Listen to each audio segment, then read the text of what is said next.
प्यारे साथियों, आप सभी का स्वागत करता हूं अपने YouTube परिवार एमआरएस स्टडी में।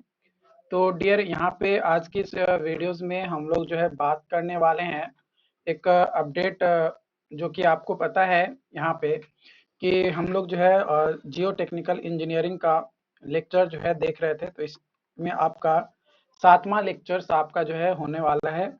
इस लेक्चर्स में हम लोग जो है कंसोलिडेशन ऑफ सॉइल टॉपिक पे कई सारे चीज़ों के बारे में जो है डिस्कस किया था।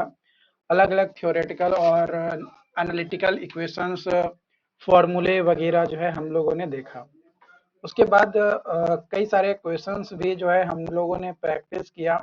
और पिछले वीडियोस में हम लोग जो है ईएसी में जो क्वेश्चन पूछे गए थे उस क्वेश्चंस के बारे में भी हम लोगों ने चर्चा किया था।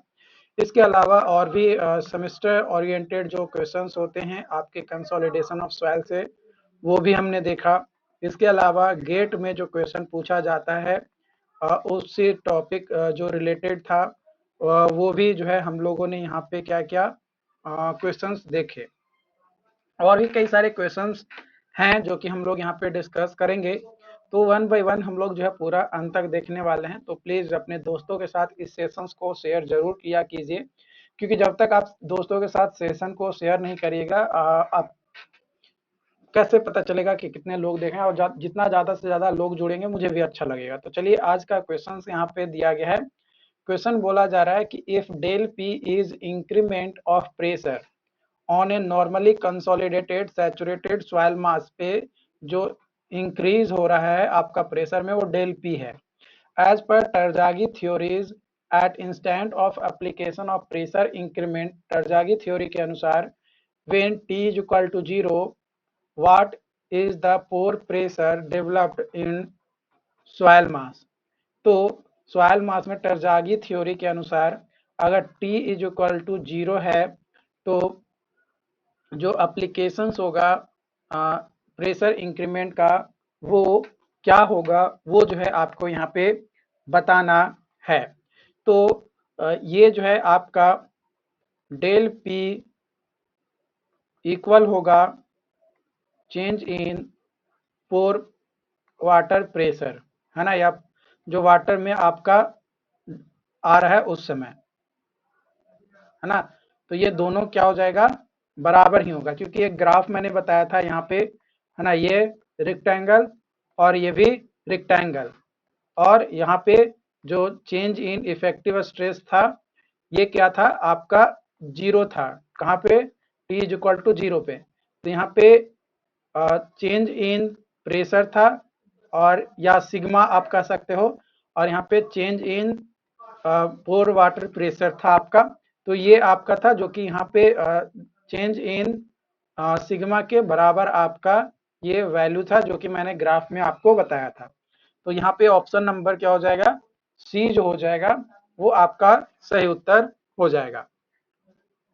अगला क्वेश्चन है, यहाँ पे वॉइड प्रेशर डायग्राम आपका दिया गया है। कोएफिशिएंट ऑफ कंप्रेसिबिलिटी यानी ए वी जो है आपको क्या करना है, कैलकुलेट करना है। तो ए वी का फॉर्मूला होता है minus del E by del sigma, है ना। तो यहाँ पे अब बात किया जाए तो देखो, वॉइड रेशियो अगर चेंजेस के बारे में बात किया जाए तो ये आ जाएगा 0.1 डिवाइडेड बाई 0.5। तो यहाँ से अगर करेंगे तो 0.2 मीटर स्क्वायर पर टी, ये आपका आंसर आ जाएगा। तो आपका ऑप्शन किस में है, ऑप्शन नंबर सी जो है क्या हो जाएगा, सही हो जाएगा। ओके।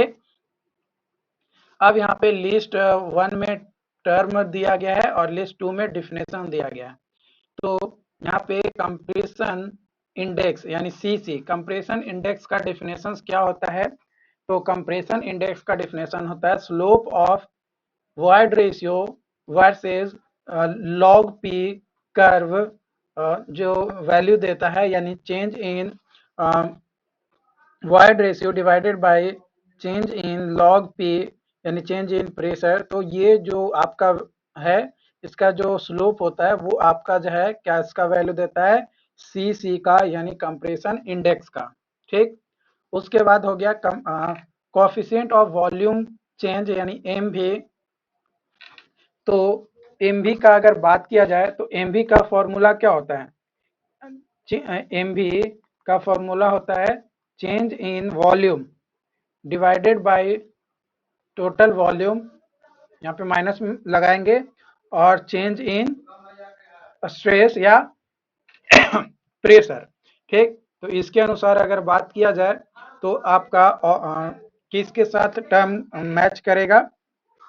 तो slope of void ratio versus stress यानी प्रेशर कर्व डिफाइन करता है change in void ratio divided by change in stress into 1 plus E note, है ना। इसको ऐसे भी हम लोग लिख सकते हैं, ये जो फॉर्मूला था हमारा change in volume of void या change in volume divided by volume and change in stress, इसको हम लोग ऐसे भी लिख सकते हैं change in void ratio divided by change in stress गुने 1 प्लस ई नोट, है ना।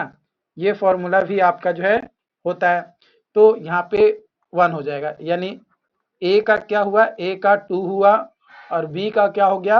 1 हो गया। ठीक, कोफिशिएंट ऑफ कंप्रेसिबिलिटी एवी का फॉर्मूला क्या होता है? Change in void ratio divided by change in stress या प्रेशर, है ना, स्ट्रेस या प्रेशर। ठीक है, तो यहाँ पे आपका क्या हो जाएगा?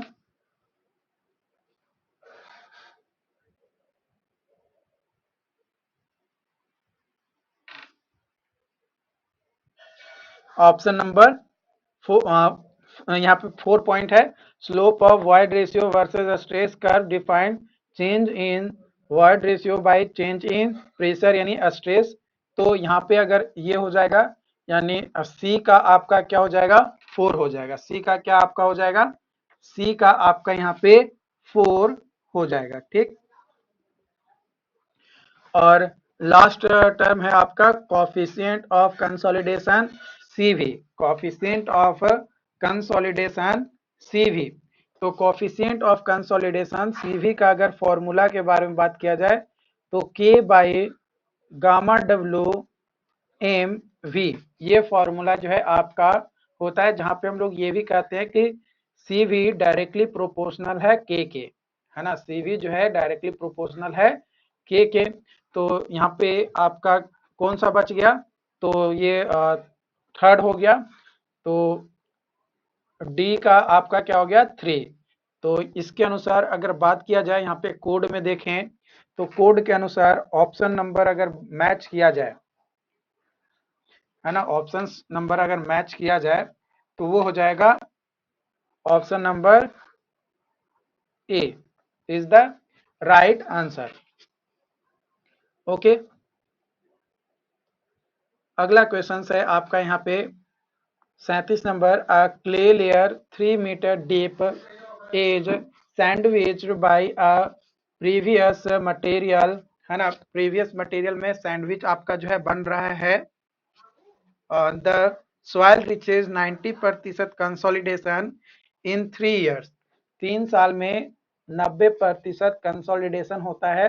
और एक अनदर साइट है और सेम क्ले लेयर है जो कि बाउंडेड है इम्परवियस बाउंड्री से बॉटम में, और टॉप में सैंड का लेयर है।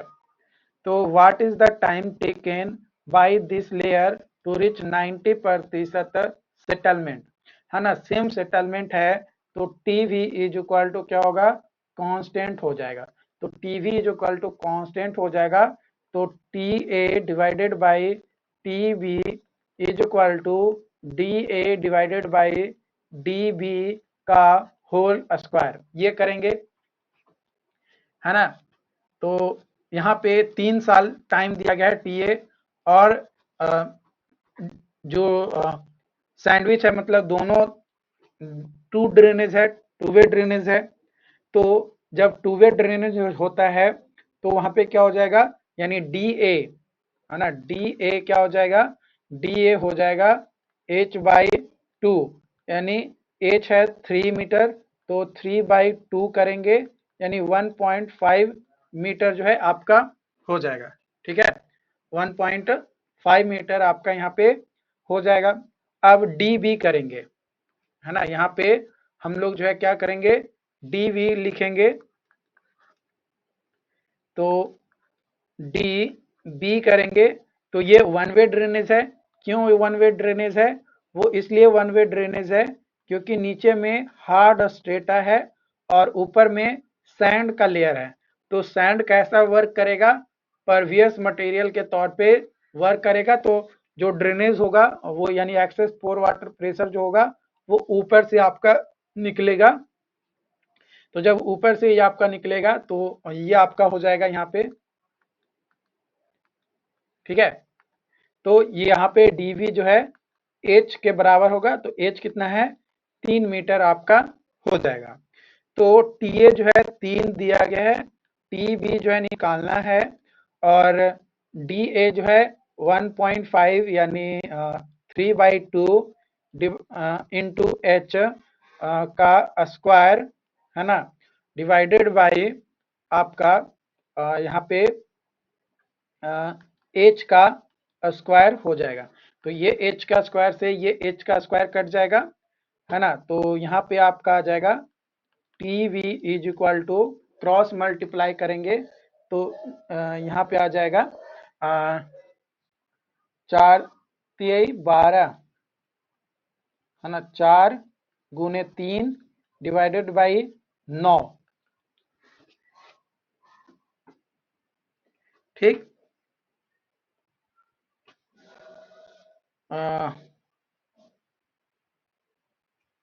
नहीं नहीं नहीं, ये गलत है, गलत है, गलत है ना। यहाँ पे थोड़ा सा गलत मैंने कर दिया क्योंकि h is equal to 3 metre दिया गया है ना। तो यहाँ पे आपका h इज इक्वल टू जब 3 मीटर दिया गया है तो ये 3/2 हो गया, और यहाँ पे 3 हो गया, और इसका स्क्वायर और इसका स्क्वायर। तो ये 3 से 3 कट गया, तो यहाँ पे 1/4 आ गया। तो T B is equal to हो जाएगा 3×4, तो ये आ जाएगा 12 ईयर्स, है ना, यानी 12 यानी 12 ईयर्स। अगर ऑप्शंस में देखें तो ऑप्शंस में आपका बी ऑप्शन जो है क्या हो जाएगा? सही हो जाएगा। क्या हो जाएगा? बी ऑप्शन आपका यहाँ पे सही हो जाएगा। ठीक, यहाँ पे आपका जो है बी ऑप्शन क्या हो जाएगा? सही हो जाएगा। आगे बढ़ते हैं। अगला क्वेश्चन आपका यहाँ पे दिया गया 38 नंबर। इन ए कंसोलिडेटेड टेस्ट जो वाइड रेशियो है वो डिक्रीज्ड होता है फ्रॉम 0.8 टू 0.7, है ना, 0.8 से 0.7 हो जाता है, वाइड रेशियो डिक्रीज हो जाता है। When the load is change from 40 kilo newton पर मीटर स्क्वायर से 80 किलो न्यूटन पर मीटर स्क्वायर हो जाता है तब। तो what is the compression index? Compression index क्या होगा? तो देखो, कंप्रेशन इंडेक्स का फॉर्मूला, सीसी का फॉर्मूला होता है change in void ratio divided by log sigma 2/σ1, ये फॉर्मूला होता है। तो इस फॉर्मूला पे हम लोग जो है क्या करेंगे? सिंपली जो है कैलकुलेशंस करेंगे। तो यहाँ पे 38 नंबर क्वेश्चन है। तो फॉर्मूला पे अगर सीसी का वैल्यू पुट करें तो चेंज इन वाइड रेशियो क्या है? 0.8 से 0.7 हो रहा है ना। और लॉग कितना से कितना हो रहा है? तो सिग्मा 2 है 80 और सिग्मा 1 है 40। ठीक, तो यहाँ पे कैलकुलेट करेंगे तो ये 0.1 हो जाएगा, और यहाँ पे log 2, है ना, log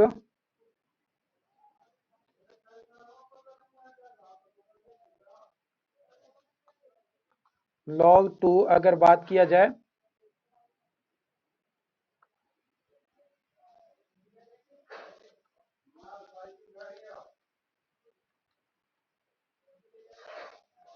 तो यहाँ पे अगर, क्योंकि यहाँ पे बेस 10 होता है ना, तो यहाँ पे डायरेक्ट इसको लिख सकते हैं log 2 का वैल्यू आ जाएगा 0.69। तो इसको अगर डिवाइड करेंगे तो 0.1 डिवाइडेड बाई 0.69, तो आपका पास आंसर ये नहीं, log 2 का अगर वैल्यू पुट करेंगे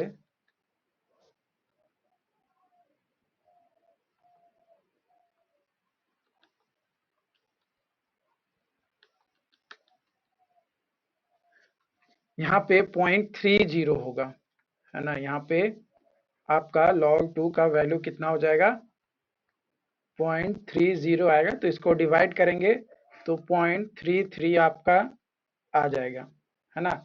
तो सीसी का जो वैल्यू है 0.33 आ जाएगा। यानी ऑप्शंस में अगर देखें तो ऑप्शन नंबर बी जो है, सॉरी सी, है ना, ऑप्शन नंबर सी जो है आपका क्या हो जाएगा, सही उत्तर हो जाएगा। अगला क्वेश्चन है, in a consolidation test sample tested has height h, water content w, specific gravity g, after increasing loading by an increment del p, height decrease करता del H, which of following is corresponding change in void ratio, है ना। यानी change in void ratio यानी del E का formula क्या हो जाएगा, वो जो है आपको यहाँ पे डिराइव करना है। तो देखिए यहाँ पे ये जो क्वेश्चन है आपको ध्यान रखना है कि यहाँ पे क्या आपको बताना है। ठीक है, सॉरी मैं स्लाइड को शेयर करना भूल गया था, कोई बात नहीं, इसको क्वेश्चंस को देख लीजिए, जो मैंने बोला वही है।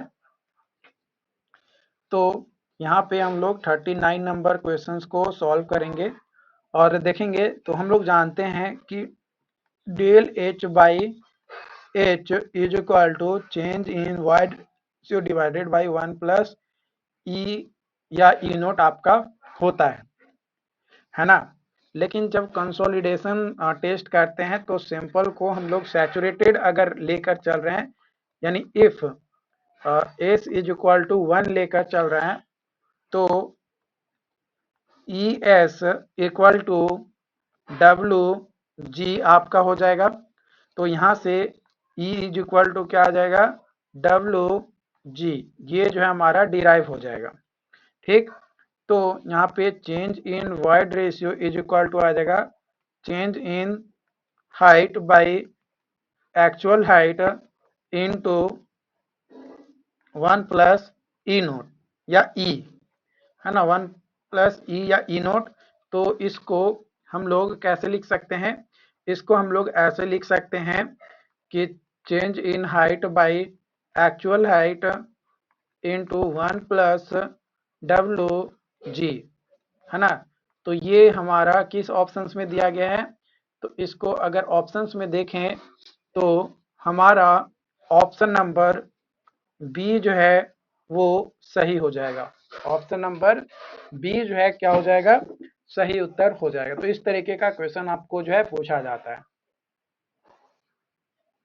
ठीक, अगला क्वेश्चन आपका यहाँ पे है कि वर्जिन कंप्रेशन कर्व दिया गया है सॉइल का, उसका कंप्रेशन इंडेक्स जो है सॉइल का निकालना है, यानी सीसी का वैल्यू निकालना है। तो देखो सीसी का फॉर्मूला होता है change in void ratio by log base 10 sigma 2 by sigma 1, है ना। ये फॉर्मूला आपका जो है होता है।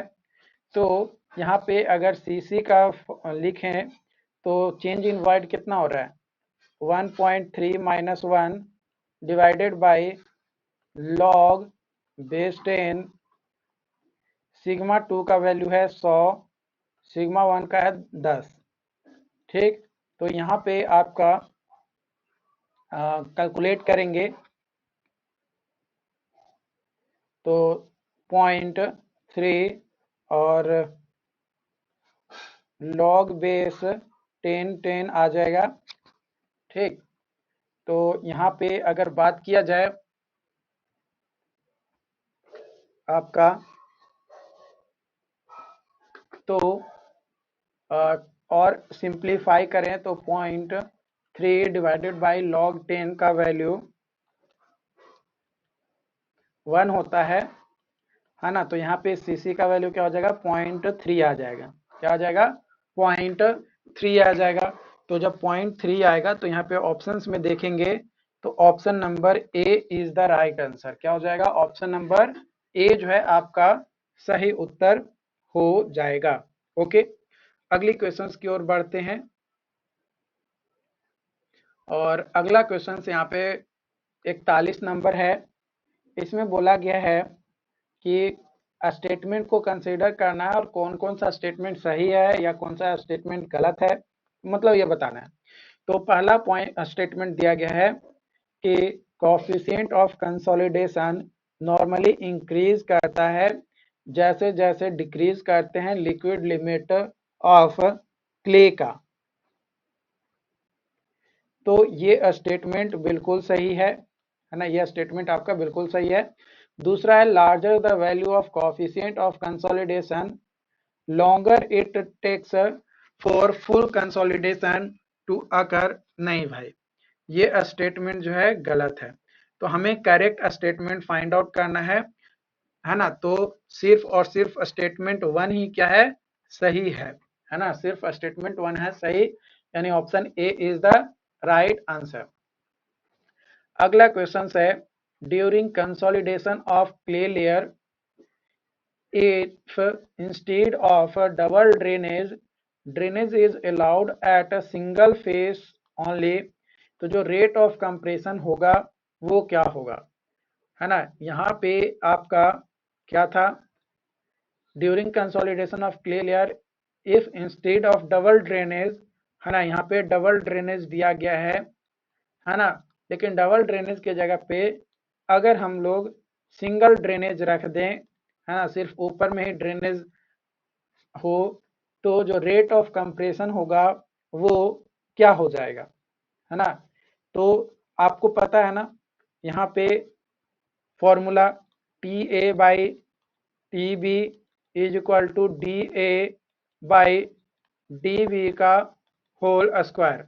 तो यहाँ पे डी ए जो है 1/2 का स्क्वायर यानी 1/4 आ जाएगा। तो क्रॉस मल्टीप्लाई करेंगे तो T B is equal to 4 T A आपका आ जाएगा, यानी 4 टाइम्स फास्टर आपका हो जाएगा। क्या हो जाएगा, 4 टाइम फास्टर होगा, नहीं, 4 टाइम्स स्लोअर हो जाएगा, क्योंकि वन टी ए से टीबी में चार्ज ज्यादा लग रहा है ना। तो कंपेयर करना है इसके कंपैरिजन में, है ना।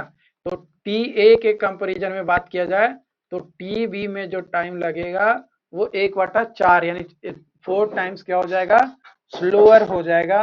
तो ऑप्शन नंबर यहाँ पे क्या हो जाएगा, A is the right answer. Option number A is the right answer. अगला क्वेश्चन है, clay sample originally 26 mm thick at a void ratio 1.2 to what या was subjected to compressive load, है ना, उस पे कंप्रेसिव लोड लग रहा है। After clay sample was completely consolidated, clay sample को कंप्लीटली कंसोलिडेट कर रहे हैं। Its thickness was measured to be 24 mm, तो फाइनल वॉइड रेशियो क्या होगा, यानी ई एफ का वैल्यू क्या होगा वो आपको बताना है।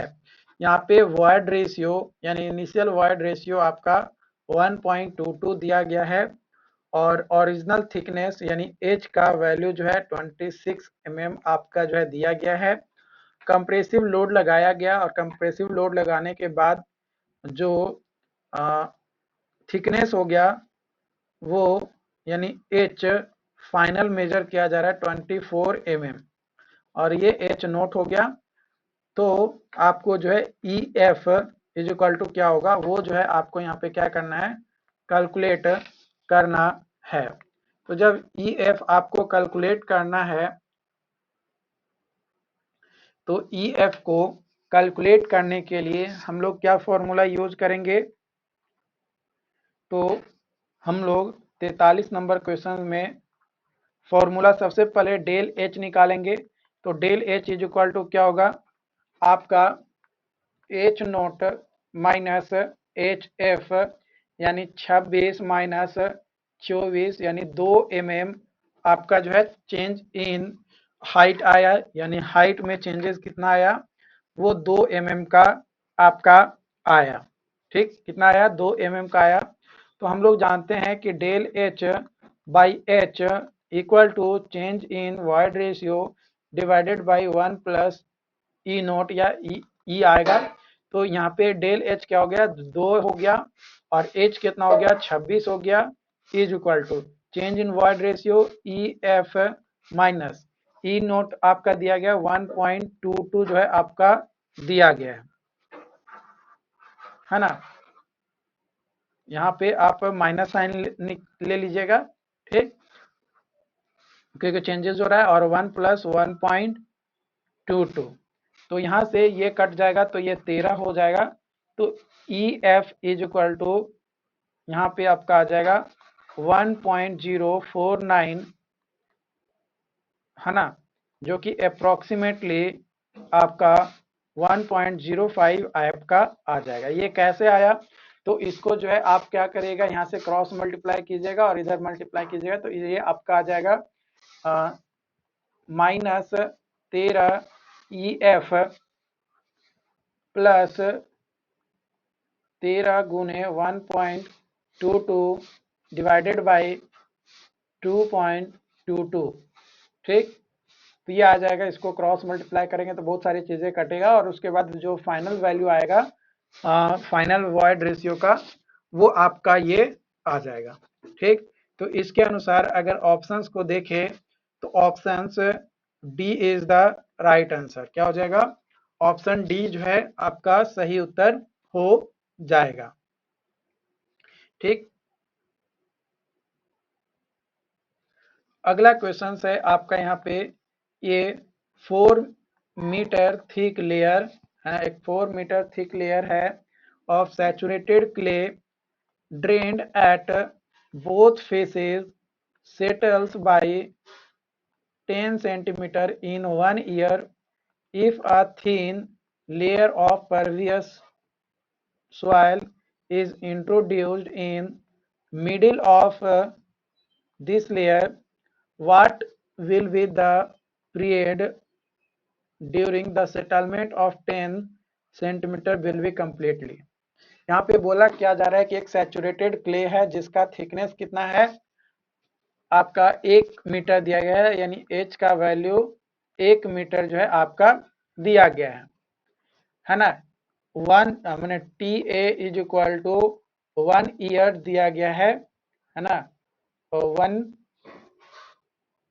ईयर दिया गया है। तो जो सेटलमेंट हो रहा है यानी डेल एच का जो वैल्यू है वो 10 सेंटीमीटर आपका मिल रहा है। कितना मिल रहा है, 10 सेंटीमीटर आपका मिल रहा है।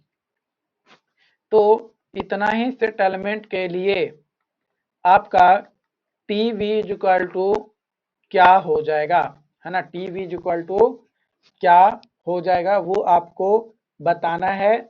और फर्स्ट केस में टू वे ड्रेनेज था और सेकेंड केस में 1 वे ड्रेनेज था। तो सेकेंड केस में 1 वे ड्रेनेज था तो simply T B is equal to 4 into T A आपका आ जाएगा।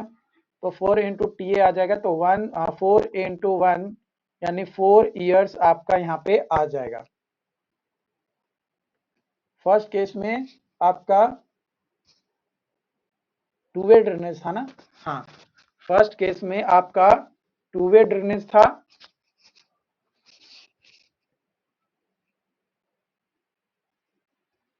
और 1 मिनट इसको थोड़ा सा मैं मिटाता हूँ, कहीं पे लग रहा है गड़बड़ हो रहा है।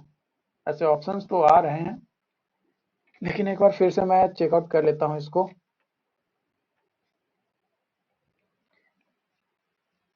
If a thin layer of previous soil is introduced in middle of this layer, then what will be the period during the settlement of 10 centimeter?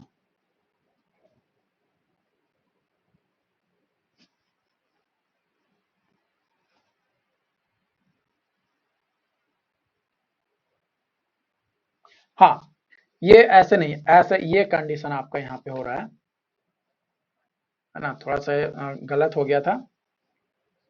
कौन सा है 44। तो यहाँ पे आप कंडीशन देखिए,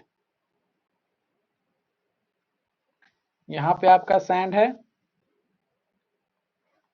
और यहाँ पे सैंड है, ये पार्ट 1 हो गया, ठीक। और यहाँ पे आपका क्ले है, तो इसका मिडिल से ही हम लोग मेजर करते हैं, है ना। तो यहाँ पे क्या हो जाएगा, h/2 हो जाएगा, ठीक। और दूसरा जो केस है उसमें यहाँ पे तो सैंड था ही और ऊपर में भी सैंड था, लेकिन इसके मिडिल में भी हम लोग जो है एक थिन लेयर इंट्रोड्यूस कर दिया, मान लो सैंड का है। तो ऊपर में आपका क्ले आ गया, तो ऊपर में जब आपका क्ले आएगा तो इसका फिर मिडिल लेंगे ना, इसका जब फिर मिडिल लेंगे तो ये जो वैल्यू आ जाएगा ये h/4 आ जाएगा। क्या आ जाएगा, h/4 आ जाएगा।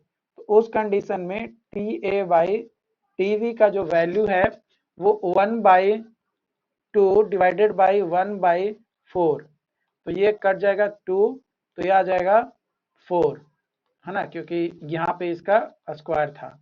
तो टी बी, है ना, T B is equal to आपका आ जाएगा 1/4, यानी 0.25 ईयर्स, 0.25 ईयर्स आपका जो है यहाँ पे आ जाएगा, है ना।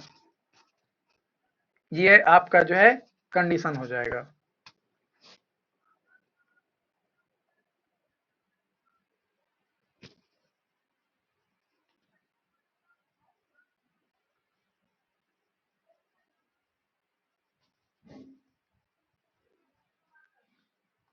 तो ऑप्शन नंबर सी जो है आपका सही उत्तर हो जाएगा। अब अगला क्वेश्चन है लिस्ट 1 मेजरिंग डिवाइस और लिस्ट 2 सॉइल पैरामीटर्स आपका दिया गया है।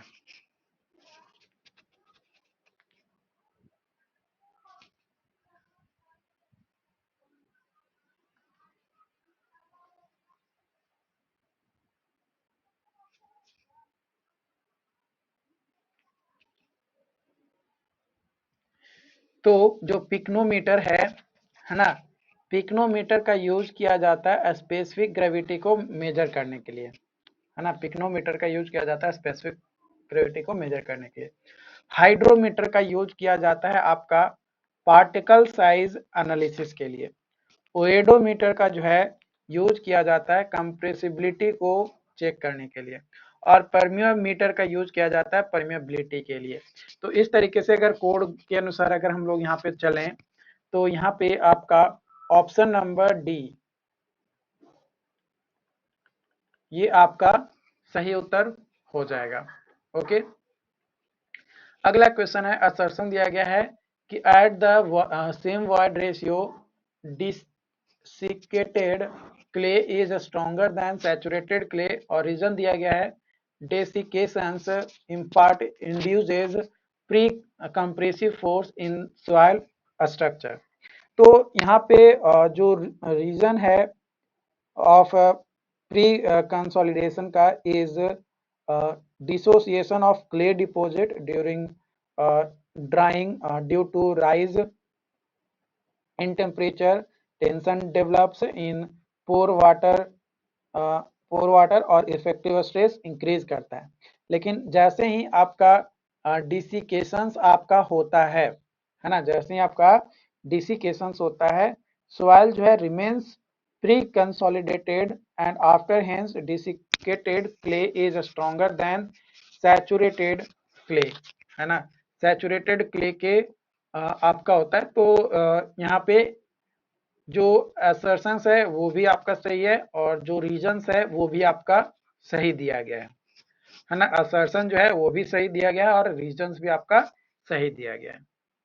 अगला क्वेश्चन है आपका यहाँ पे, during consolidation process clay is soil indicate the sequence of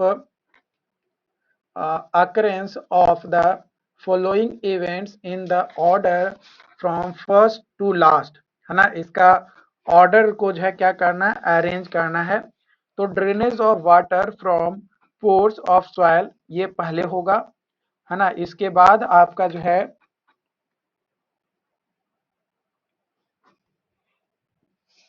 एक मिनट लास्ट लास्ट बाद में लिखना है ना, फर्स्ट से लास्ट जाना है।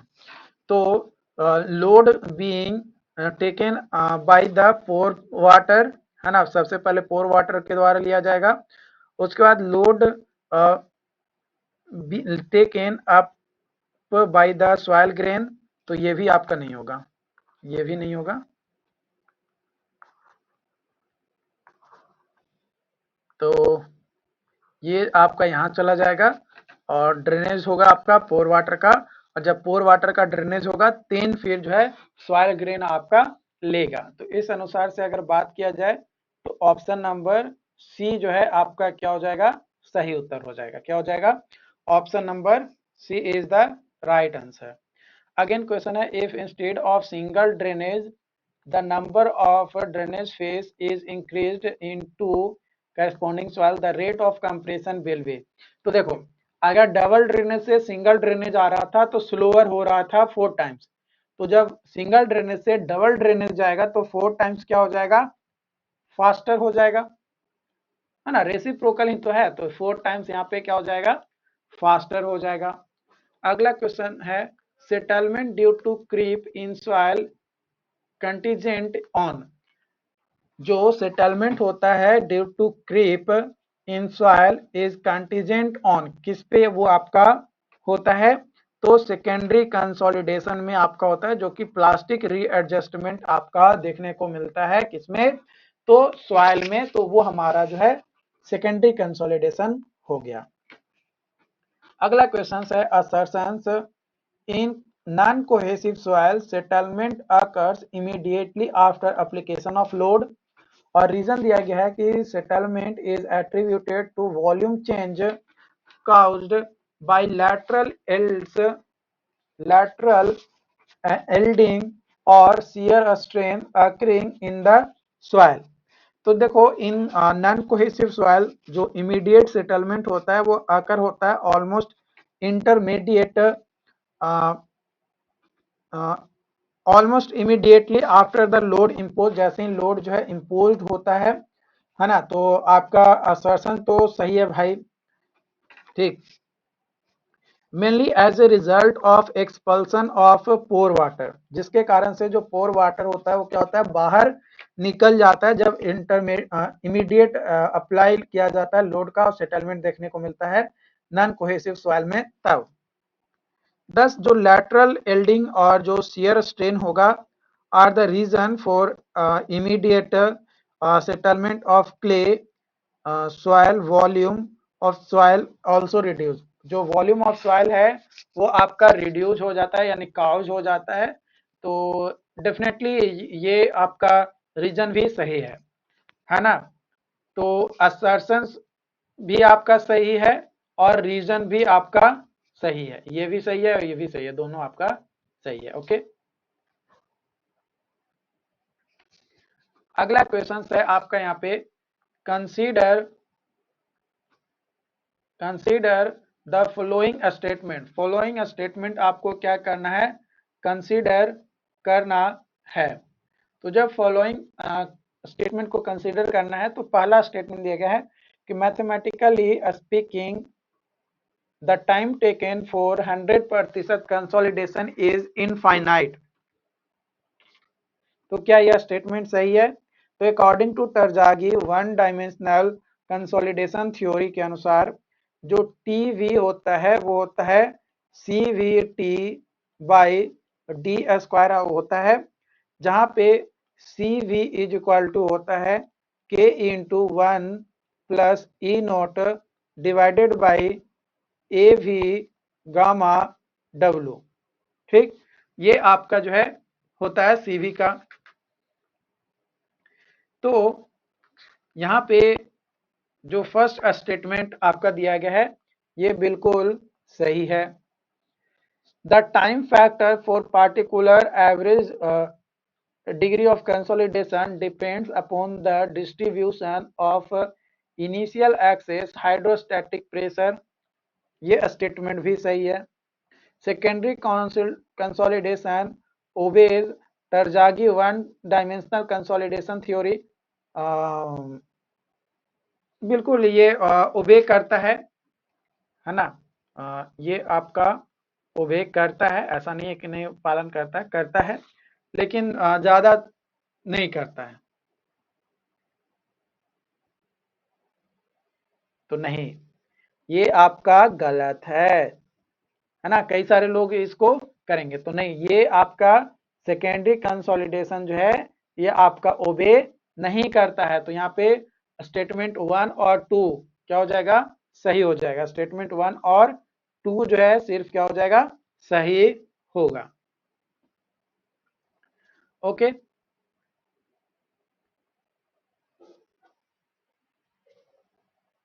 अगला क्वेश्चन है आपका, अगेन स्टेटमेंट को कंसिडर करना है। Consolidation time increase with increase in compressibility, बिल्कुल सही।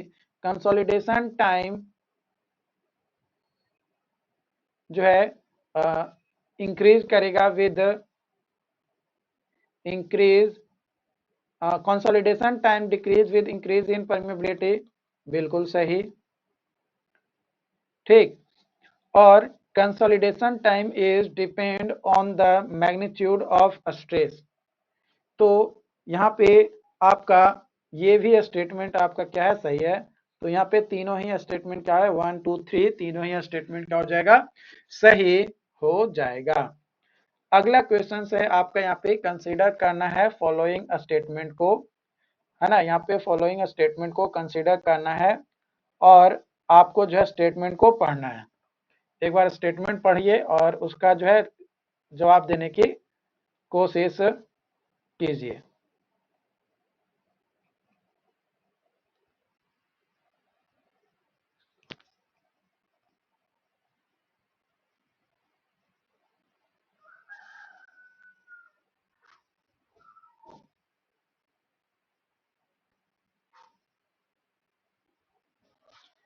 तो यहाँ पे पहला स्टेटमेंट दिया गया है आपका कि कोहेजन लेस सॉइल जो है एक्सपीरियंस करता है relatively quicker compression load under load, है ना।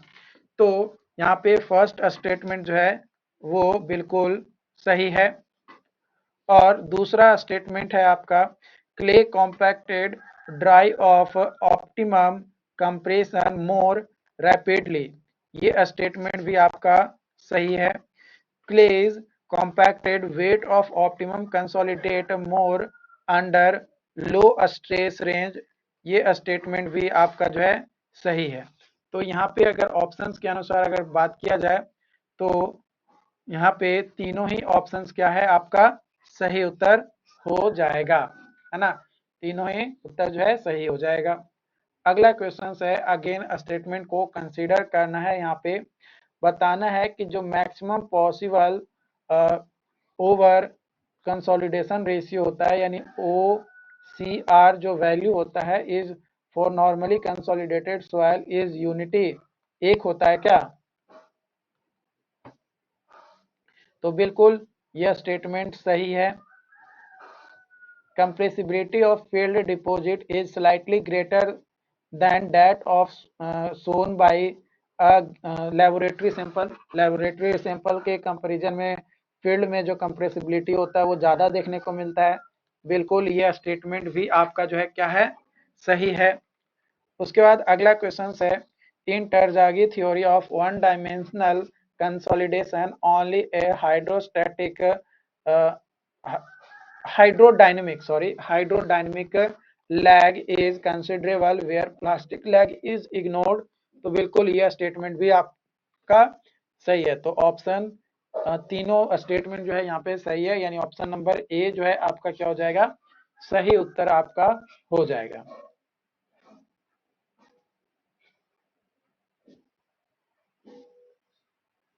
ठीक,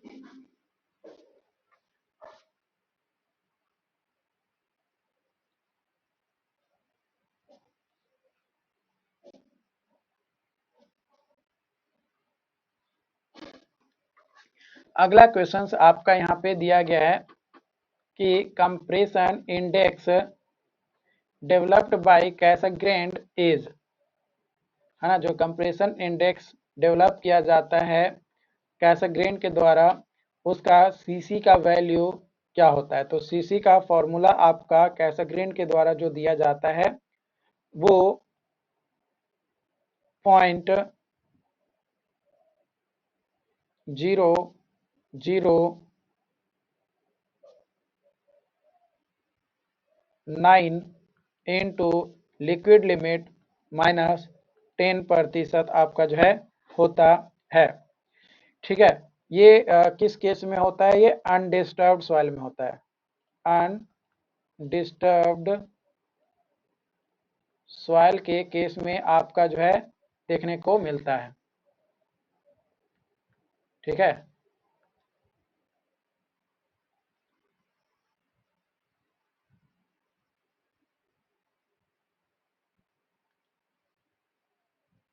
तो ऑप्शन नंबर बी क्या हो जाएगा, आपका सही उत्तर हो जाएगा। ठीक, अगला क्वेश्चन है आपका, when a structural load is applied on A soil stratum which of following soil will have the minimum settlement, किस सॉइल में जो है मिनिमम सेटलमेंट जो है हमें देखने को मिलेगा। तो ओवर कंसोलिडेटेड क्ले स्ट्रेटम वाला सॉइल में, तो option number A is the right answer. दो स्टेटमेंट दिया गया, statement one, in a consolidation test pressure on soil specimen is double at each step. तो जो कंप्रेशन कंसोलिडेशन टेस्ट होता है उसमें जो हर एक स्टेट पे आपका जो रिसर्च होता है वो डबल होता है। इसका मतलब क्या होता है कि आपका जो लॉग सिग्मा 2/σ1 होता है वो इक्वल टू लॉग 2 के बराबर होता है। हेंस जो void ratio versus log effective stress का जो कर्व होगा वो हमें इक्वली स्पेसिंग डाटा पॉइंट को देगा और no data point is also adequate to define the shape of curve. ठीक, दूसरा स्टेटमेंट आपका कह रहा है कि it is intended that soil always remains the normally consolidated conditions। तो स्मॉलर लोड इंक्रीमेंट रेशियो यानी जो चेंज इन stress है divided by stress can be better to define the shape of curve, but this will lead to increase the time required, है ना। Time required क्या होता है, increase करता है जो कि परफॉर्म किया जाता है आपका ओएडोमीटर टेस्ट की मदद से। तो यहाँ पे अगर बात किया जाए तो ऐसा कोई ज़रूरी नहीं है कि आपका हमेशा जो है नॉर्मली कंसोलिडेटेड कंडीशन ही रहे। तो स्टेटमेंट 2 जो है यहाँ पे कहीं ना कहीं आपको गलत भी देखने को मिल सकता है। ठीक है, हम हमेशा सही नहीं होगा। अगला क्वेश्चन आपका यहाँ पे दिया गया है जिसमें बोला गया है कि if consolidation of permeability is doubled and coefficient of volume compressibility is simultaneously halved, the coefficient of consolidation, जो कोफिशिएंट ऑफ कंसोलिडेशन होगा वो आपका क्या हो जाएगा। तो कोफिशिएंट ऑफ कंसोलिडेशन यानी CV जो है ये आपका 4 टाइम्स हो जाएगा CV1 के, ये CV2 है ना, 4 टाइम्स आपका बढ़ जाएगा अगर कंप्रेसिबिलिटी हाफ हो जाता है तब। तो 4 टाइम्स आपका क्या हो जाएगा, इंक्रीज कर जाएगा, ऑप्शन नंबर सी। अगला क्वेश्चन है, in a 7 metre thick soil strata with its void ratio 0.4, void ratio decrease करता 0.3 हो जाता है, effective pressure on stratum increase होता है 1 kg पर सेंटीमीटर स्क्वायर। तो जो कंसोलिडेशन सेटलमेंट होगा स्ट्रेटम का वो क्या होगा, वो जो है आपको यहाँ पे बताना है। तो 59 नंबर क्वेश्चन आपका यहाँ पे है। तो देखो, S C is equal to M भी एच नॉट डेल सिग्मा। ठीक, तो ये हो जाएगा।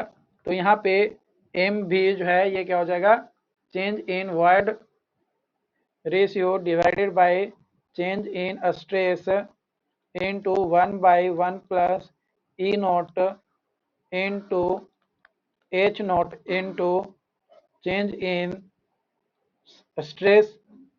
तो चेंज इन स्ट्रेस आपका यहाँ पे है।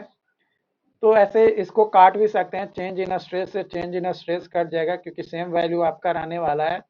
तो A C is equal to change in void ratio आपका अगर बात किया जाए तो चेंज इन वॉइड रेशियो कितना हो जा रहा है, 0.4 से 0.3 यानी 0.1 आपका आ जाएगा।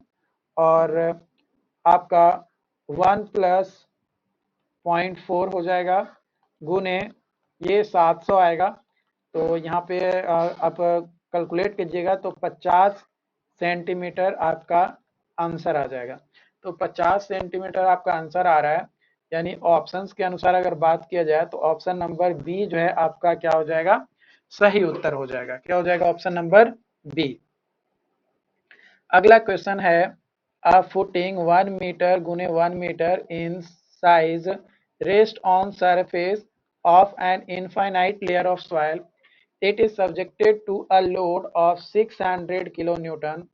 What is immediate settlement of soil by considering EU 2 megapascal in 0.5 और इन्फ्लुएंस फैक्टर 0.95 आपका दिया गया है।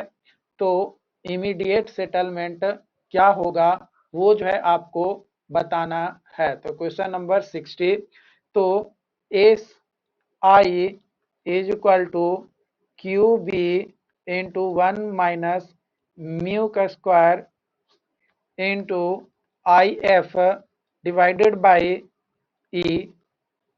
तो यहाँ पे वैल्यू पुट करेंगे, Q है 600 गुने 10 के पावर 3 डिवाइडेड बाई 1 प्लस 1 गुने 10 के पावर 6 इंटू 1 माइनस 0.5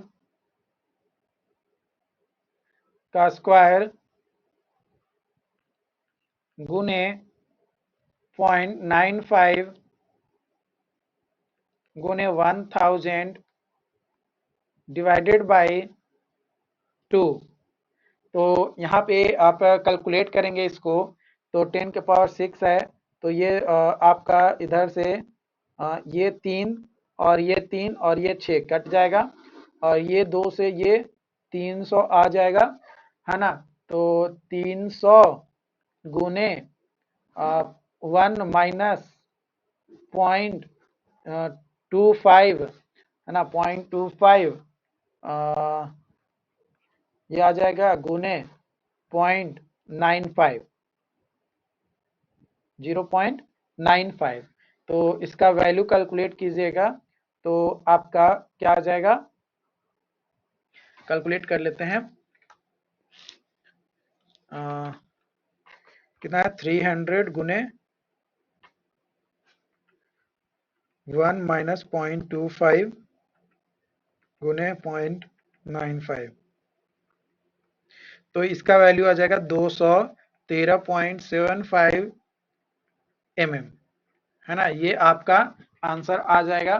तो यहाँ पे ऑप्शंस में अगर मैच करें तो ऑप्शंस के अनुसार 200 कितना है, 213.75 mm, जो कि यहाँ पे ऑप्शंस में नहीं है। तो इसमें आप आंसर लिख लीजिए, इसका आंसर आएगा 213.75 mm, जो कि ऑप्शंस में नहीं दिया गया है। ठीक है, यहाँ पे ऑप्शंस में नहीं दिया गया है। हो सकता है कि ऑप्शन में किसी तरीके का कोई गलती हो या छूट गया हो, यहाँ पे थोड़ा अंगड़ाई भी लेना जरूरी है, बैठे बैठे है ना पीठ दर्द देने लगता है। नॉन स्टॉप क्लास से। चलो आगे बढ़ते हैं अगली क्वेश्चंस की ओर। तो अगला क्वेश्चंस यहाँ पे दिया गया है। तो जो अगला क्वेश्चंस यहाँ पे दिया गया है वो है आपका verge in compression curve for a particular soil. जो स्टैंडर्ड ग्राफिकल फॉर्मेट है, तो कंप्रेशन इंडेक्स यानी सीसी का वैल्यू क्या होगा वो आपको निकालना है। तो यहाँ पे सीसी का वैल्यू निकालेंगे तो 0.4 डिवाइडेड बाई 9, तो 4/90। तो यहाँ से अगर वैल्यू कैलकुलेट करेंगे, नहीं नहीं नहीं उल्टा कर दिया ना, गलत कर दिया।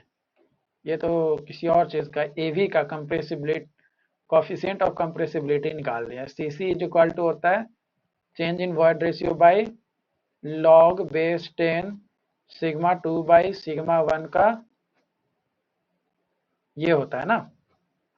तो सी सी इज इक्वल टू हो जाएगा 0.4 divided by log base 10 and 10, तो ये 0.4 आ जाएगा। तो यहाँ पे ऑप्शन नंबर बी आपका सही हो जाएगा। क्या हो जाएगा? ऑप्शन नंबर बी जो है आपका सही उत्तर हो जाएगा।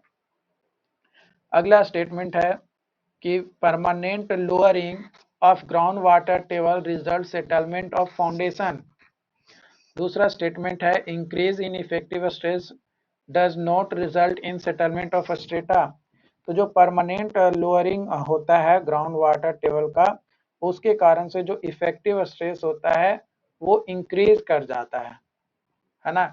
तो ये जो है गलत हो गया, है ना। नॉट इंक्रीज कर तो इंक्रीज होता है, जिसके कारण से सेटलमेंट जो है हमें देखने को मिलता है। तो ये आपका सही है, लेकिन रीजन जो है जो मतलब सेकंड स्टेटमेंट है वो क्या है? गलत है।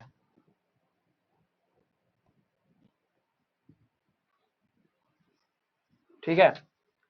तो यहाँ पे आपका जो कहा गया है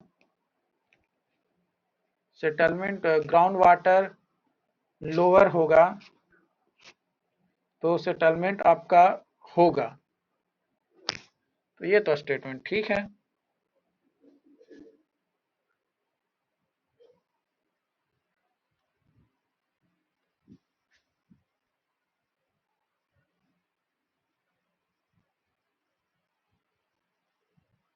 ओके।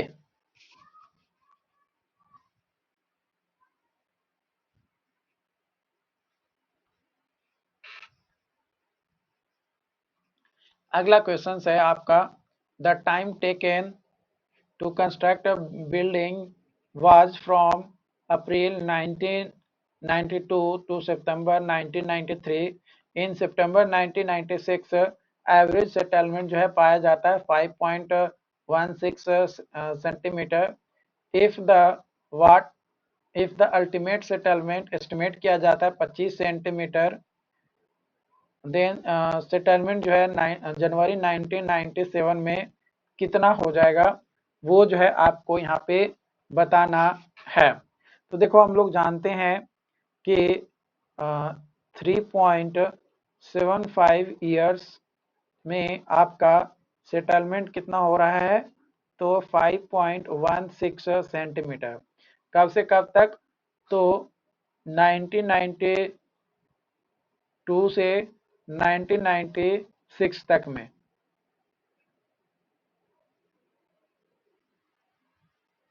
है ना। 1992 से 1996 तक में आपका कितना 3 साल 75 मतलब महीना, मतलब 7 महीना 50 दिन, इस मतलब 7.2 लगभग 20 दिन आएगा, है ना। 3 साल 7 महीना समथिंग आपका आएगा। तो ये आपका 5.16 सेंटीमीटर आपका सेटलमेंट हो रहा है। तो जो डेल एच है वो अगर 25 सेंटीमीटर हमें अचीव करना है,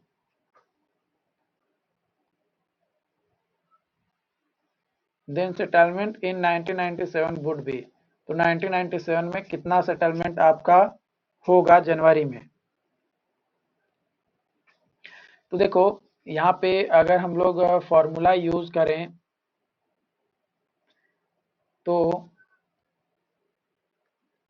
63 नंबर में, तो u is equal to 5.16 divided by 25 is equal to 2064 और टीवी इज इक्वल टू हो जाएगा 5/4 यू स्क्वायर। कब? जब degree of consolidation less than equal to 60% यानी 0.6 होता है तब। तो यहाँ पे टीवी इज इक्वल टू कितना आ जाएगा 0.0334। तो C V T by H square is equal to 0.0334।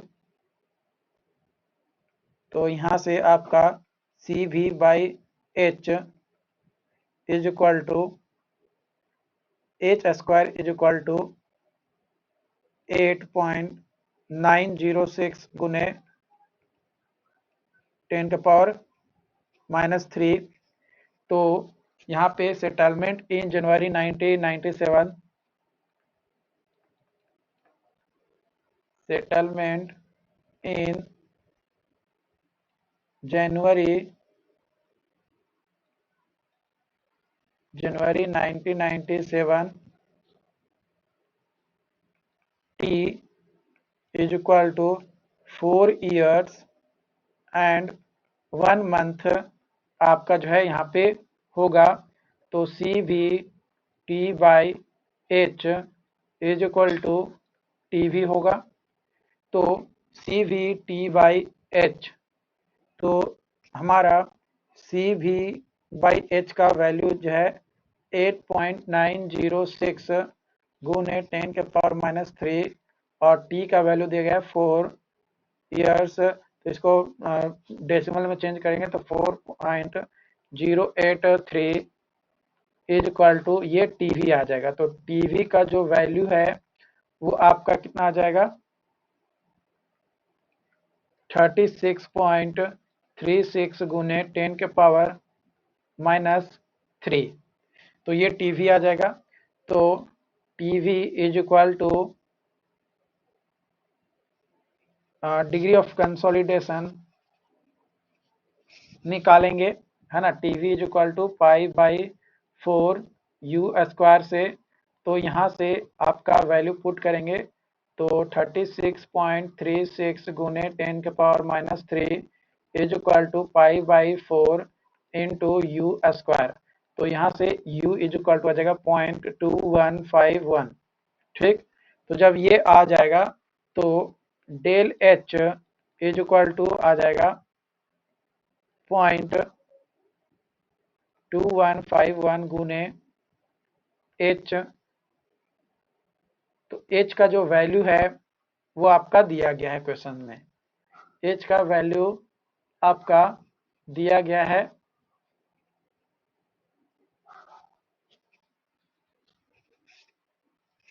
h का वैल्यू दिया हुआ है ना क्वेश्चंस में, एक मिनट देख लेने दो। तो यहाँ पे h इज इक्वल टू 25 दिया गया, तो इसमें 0.2151 गुने 25 करोगे तो del h is equal to आपका आ जाएगा 5.3। तो ये आपका क्या हो जाएगा आंसर हो जाएगा। तो यहाँ पे ऑप्शंस में अगर बात किया जाए तो 5.3 यानी अप्रोक्सीमेटली आप ऑप्शंस में लेकर चलो तो 6 सेंटीमीटर आप अप्रोक्स लेकर चल सकते हो, है ना। आप 6 सेंटीमीटर अप्रोक्स जो है आप यहाँ पे लेकर चल सकते हो। अगेन आपका जो है ग्राफ दिया गया और इस ग्राफ के थ्रू कंप्रेशन इंडेक्स का वैल्यू आपको जो है निकालना है, यानी सीसी का वैल्यू निकालना है। तो सीसी इज इक्वल टू होता है change in void ratio divided by log base 10 sigma 2 by sigma 1। ठीक, तो ये आपका जो है दिया गया है। तो यहाँ पे आपका चेंजेस कितना हो रहा है, तो यहाँ पे आपका ये आ रहा है 0.5 डिवाइडेड बाई लॉग बेस 10, ये हो जाएगा 10 में से यानी 10, तो ये 1 ही आ जाएगा, तो सी का वैल्यू आ जाएगा 0.5। कितना आ जाएगा 0.5, तो ऑप्शन नंबर बी जो है आपका क्या हो जाएगा, सही उत्तर हो जाएगा। ओके, अगला क्वेश्चन है, यहाँ पे स्टेटमेंट 1 दिया गया है, rate of settlement of consolidating layer depend upon the coefficient of consolidation which is directly proportional to the permeability and number of drainage path available, है ना, ड्रेनेज पाथ जो है आपका अवेलेबल है, तो ये स्टेटमेंट बिल्कुल सही है।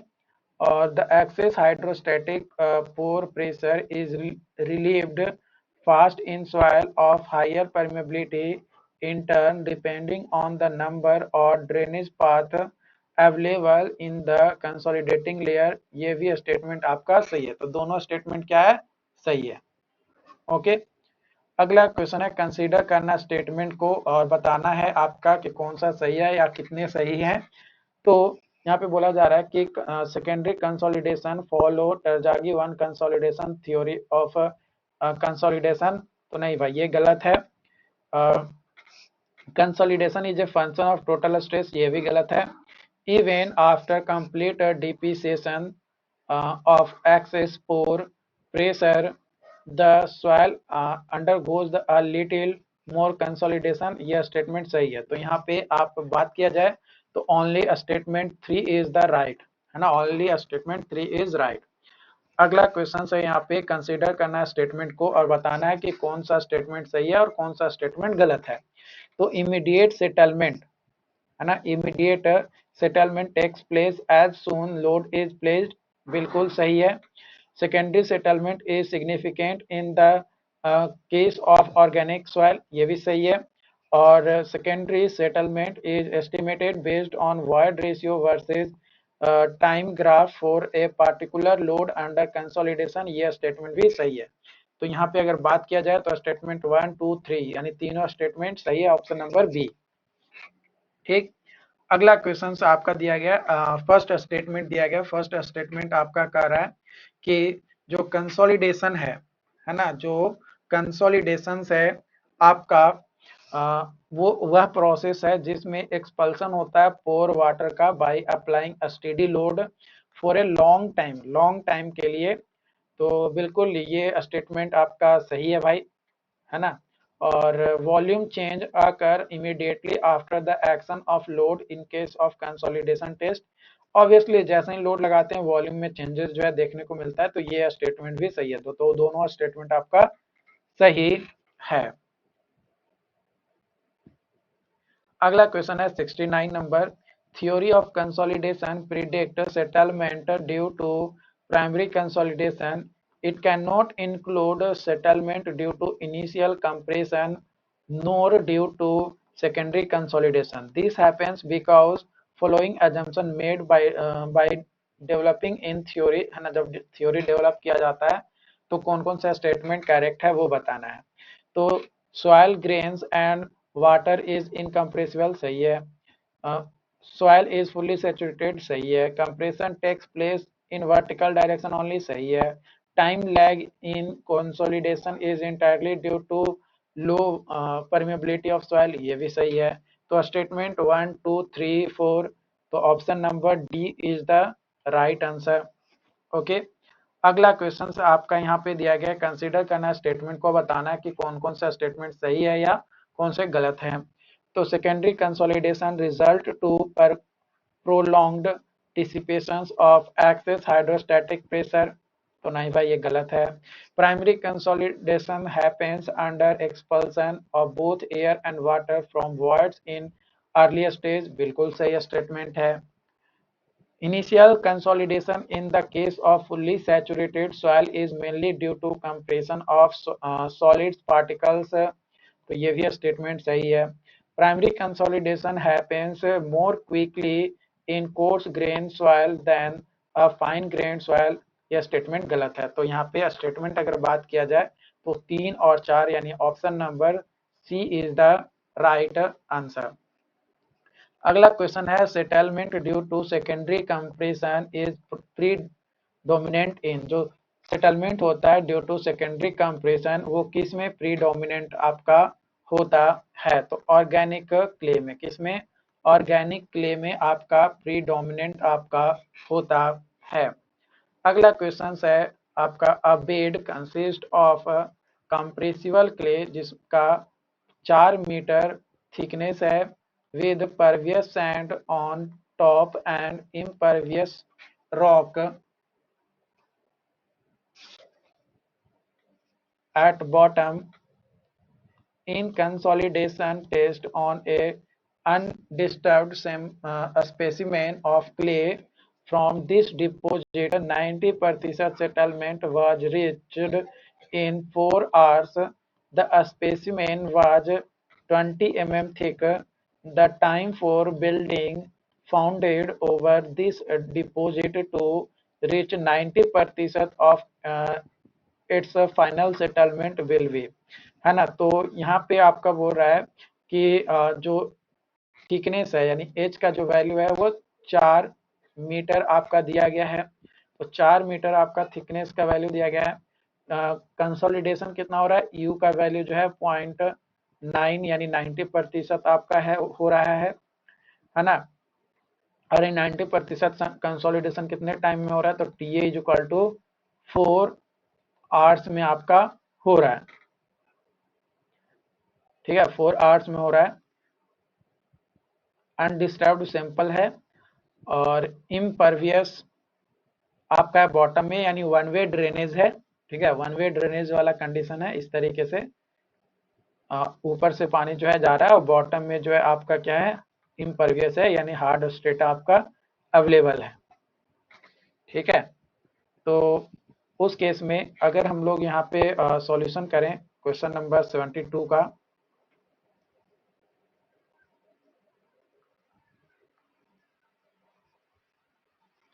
तो H1 is equal to 4 metre, H2 is equal to 20 mm by 2 is equal to 10 mm is equal to 0.01 metre हो जाएगा।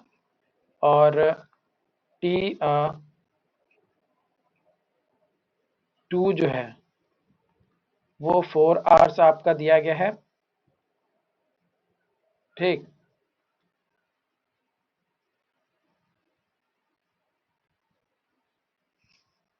एक minute, consolidation test of 90% settlement is इतना। फाइनल सेटलमेंट में टाइम कितना लगेगा?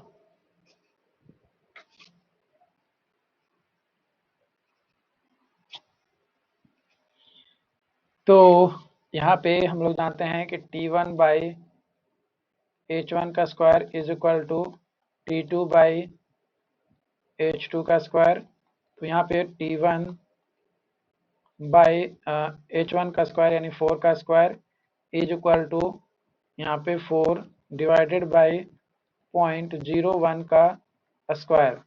तो T1 इज इक्वल टू 64 गुने 10 के पावर 4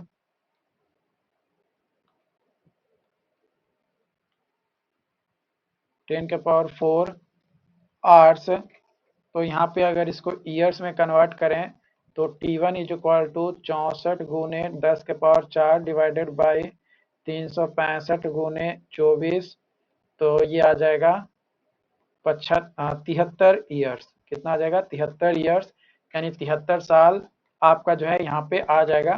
तो जब 73 साल आपका यहाँ पे आ जाएगा तो आपका ऑप्शंस में अगर बात किया जाए तो ऑप्शंस के अनुसार यहाँ पे ऑप्शन नंबर सी, है ना, ऑप्शन नंबर सी जो है आपका क्या हो जाएगा? सही उत्तर हो जाएगा। अगला क्वेश्चन आपका यहाँ पे दिया गया है कि what is the coefficient of volume change. Volume change का क्या कोफिशिएंट होगा यानी एम वी का वैल्यू क्या होगा वो बताना है। Using void ratio method pressure range जो है 100 किलो न्यूटन पर मीटर स्क्वायर से 200 किलो न्यूटन पर मीटर स्क्वायर हो रहा है। सिग्मा नोट डैश जो है 100 किलो न्यूटन पर मीटर स्क्वायर, ई नोट जो है 1.121 और सिग्मा डैश जो है 200 किलो न्यूटन पर मीटर स्क्वायर, ई नोट जो है 0.961 और del sigma is equal to 100 kilo newton पर मीटर स्क्वायर और चेंज इन वॉइड रेशियो -0.157। ये आपका जो है दिया गया है। ठीक, तो जब ये आपका दिया गया है तो यहाँ पे क्वेश्चन नंबर हम लोग जो है बात करेंगे 73 नंबर क्वेश्चंस।